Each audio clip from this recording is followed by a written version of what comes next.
என்ன சதிகள், என்ன சூழ்ச்சிகள், என்னென்னலாம் பண்ணி எப்படியெல்லாம் தடுத்துடலான்னு.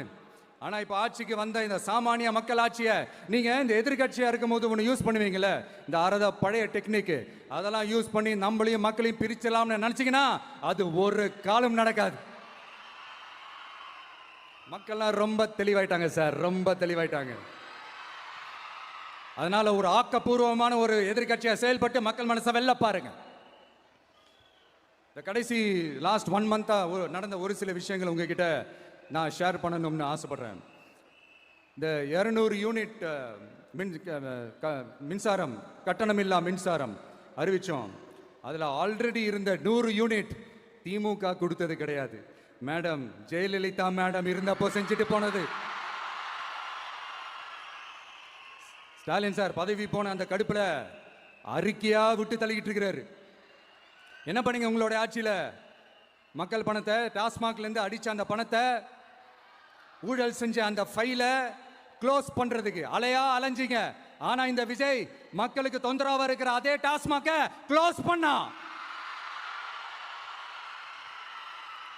விவசாயிகளோட அந்த கடனை தள்ளுபடி மேக்சிமம் இந்த 1 மந்த்ல என்ன செய்ய முடியுமோ அதை செஞ்சான்.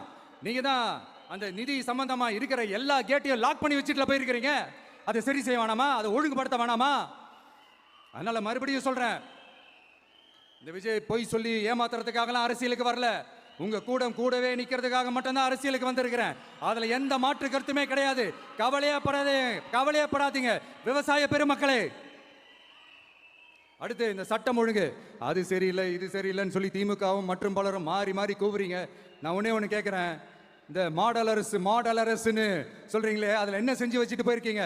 ஒரு ஊர் விடாம, ஒரு தெரு விடாம போதை பொருள் கலாச்சாரம் அப்படியே ஸ்ப்ரெட் ஆகி கொட்டி கிடக்குது.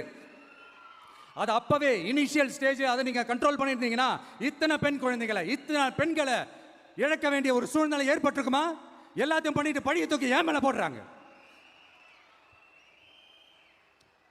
நீங்க என்ன பழி நம்ம மேல போட்டாலும் மக்கள் நிம்மதியா வாழக்கூடிய அந்த செயலை கண்டிப்பா இந்த விஜய் செஞ்சு தான் காட்டுவான். அதுக்காக தான் எஃபிஷியன்டான போலீஸ் ஆபீசர்ஸ் நான் அப்பாயிண்ட் பண்ணியிருக்கிறேன். எஃபிஷியன்டான அந்த போலீஸ் ஆபீசர்ஸ் டீம் நான் அப்பாயிண்ட் பண்ணியிருக்கிறேன். பெண்கள் பாதுகாப்பான அந்த சிங்கப்பெண் காவல் படை நெக்ஸ்ட் வீக் அதை இனாகரேட் பண்ண போறோம். தப்பு செஞ்சவங்களுக்கான தண்டனை, அதுக்கான சார்ஜ் ஷீட் எல்லாமே ரொம்ப ஃபாஸ்டா ரொம்ப ஸ்பீடா செய்யறதுக்கான அந்த வேலையை செய்ய சொல்லி இருக்கிறோம்.